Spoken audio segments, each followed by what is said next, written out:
It has been a little while since I made a robot, so I'm going to do that. To start with, I designed the mech in Blender, and then printed it out. I designed all the limbs around a ball and socket joint, which meant I could pose it before gluing it together when I had the actual pieces in hand and could get a feel for the sizing. So when I found a pose I was happy with, I started gluing it together with superglue.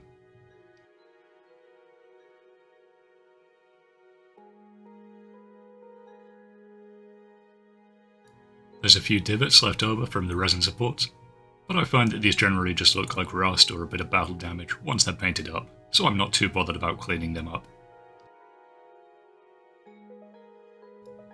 A good tip for attaching the feet is just to make sure that they are facing forward and match up to the shins, otherwise you get a kind of weird bow-legged looking appearance.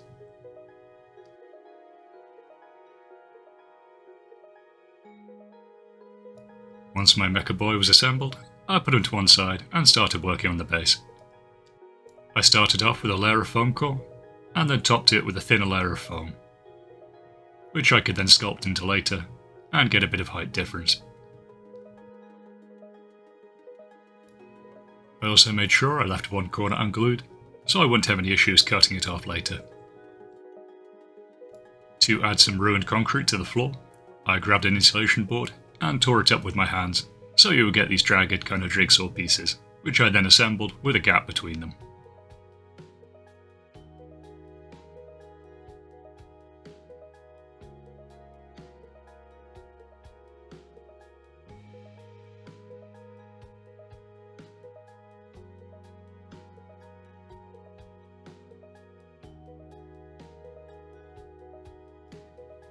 To add a bit of a crater, I took a knife and carved through the top layer of foam where I didn't add the hot glue earlier.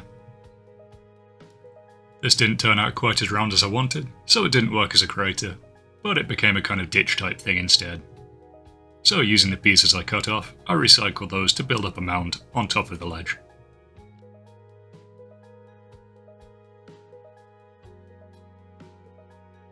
Using a combination of black gesso, PVA, fine sand, and some cork flock, I then mixed up a basing paste, which I then applied all over the base, as the name would suggest. I primarily focused this on the ditch, to add some dirt texture and some sand buildup, but I also applied some between the cracks and the concrete, just to add a bit of texture there. The only place I tried not to apply it really was on the top of the concrete, because I wanted to preserve some of that insulation board texture. I also applied on the sides of the piece, just to give a nice 3D depth to it.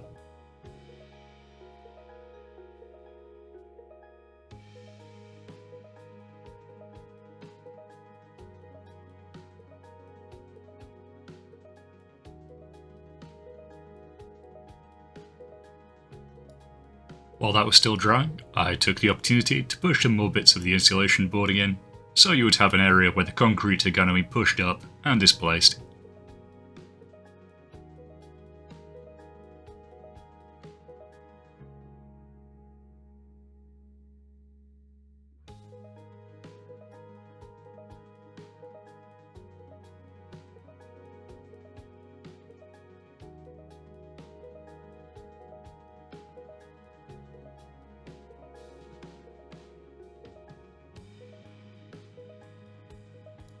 This also applied to a few small aquarium rocks, which I used to add a bit of difference to the stone textures, where you would have rocks pulled up from underground, and would be slightly different from the concrete.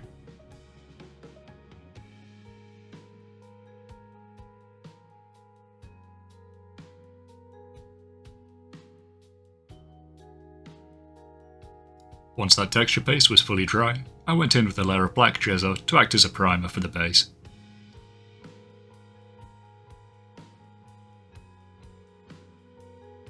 The mecha itself got a layer of Vallejo black primer here.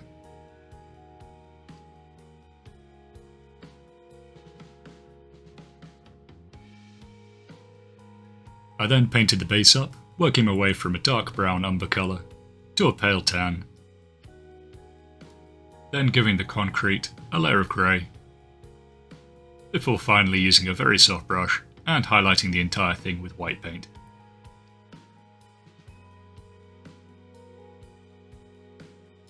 Moving back to the mecha, using a dark metallic silver to pick out the joints and the internals of the armour, as well as the big choppy blade.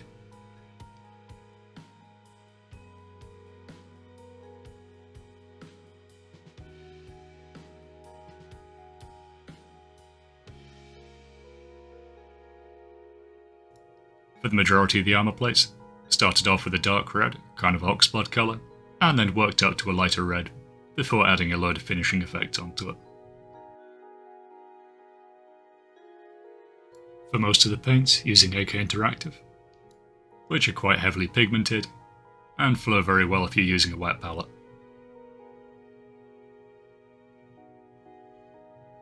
So with the base dark red laid down, using a slightly watered down brighter red, and just picking out the detailing on the armor panels and the larger sections, leaving some of the smaller ones the darker red.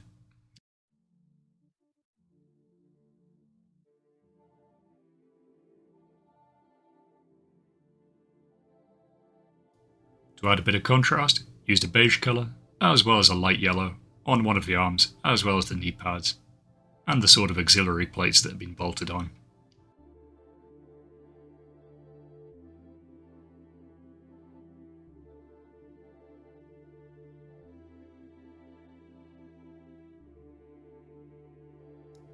For the headlamps and the lenses, I used a slightly watered down white paint to get a kind of fake value map, which would then take colour later and have a slightly glowing effect to it.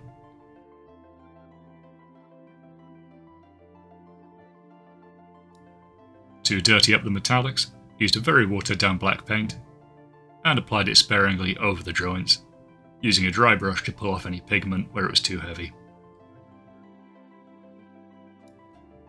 Some of the armour plating got the same treatment, where it needed a bit more definition between the plates. Then, to add some chipping, used the side of a paintbrush and just gently feathered around the edges of the plates, wherever there was a hard line where the paint would be worn off.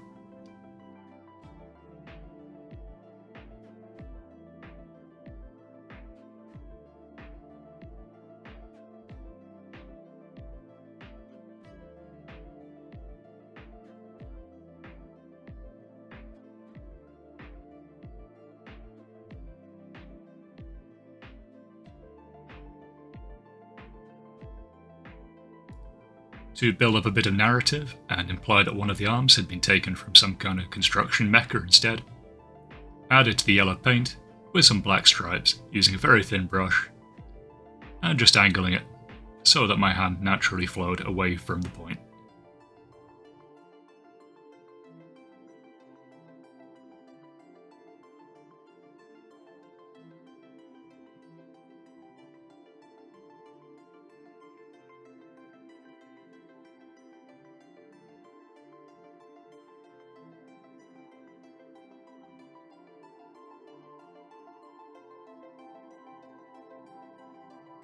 Returning to the lenses and using some diluted yellow paint, applied a small glow around the lenses.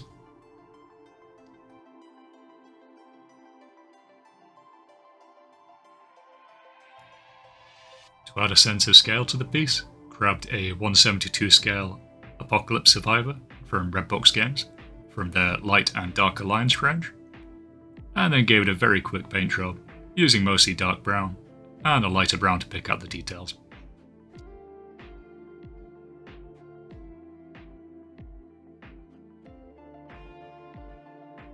To attach it to the base, chopped up a paperclip and stripped off the plastic coating, and then using a pin vise, drilled some holes in the base of the feet.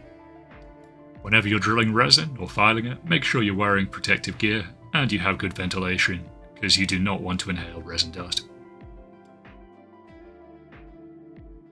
With the pins superglued into the holes, I then pushed it into the foam base to make two guidelines, and then using some matte Mod Podge, glued it in place.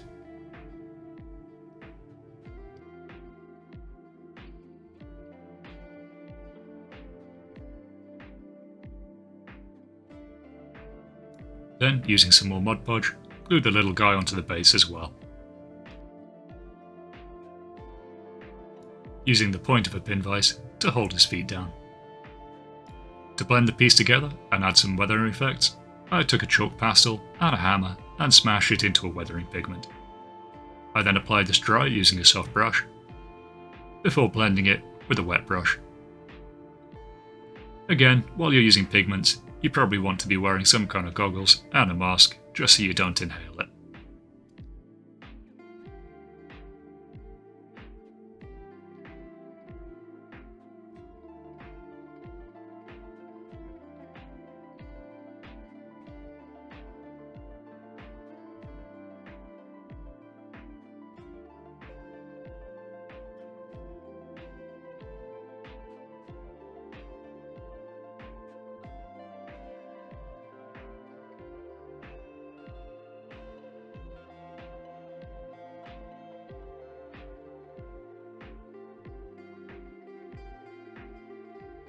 When the pigment had dried, I used another brush to knock off any excess, as well as get rid of any of the lumps that were still left, which can be an issue if you're making your own using a hammer. With that fully cleaned up, it was done. And there we have a nice little robot boy going for a walk with his friend. Thanks so much for watching, guys. I'll catch you next time.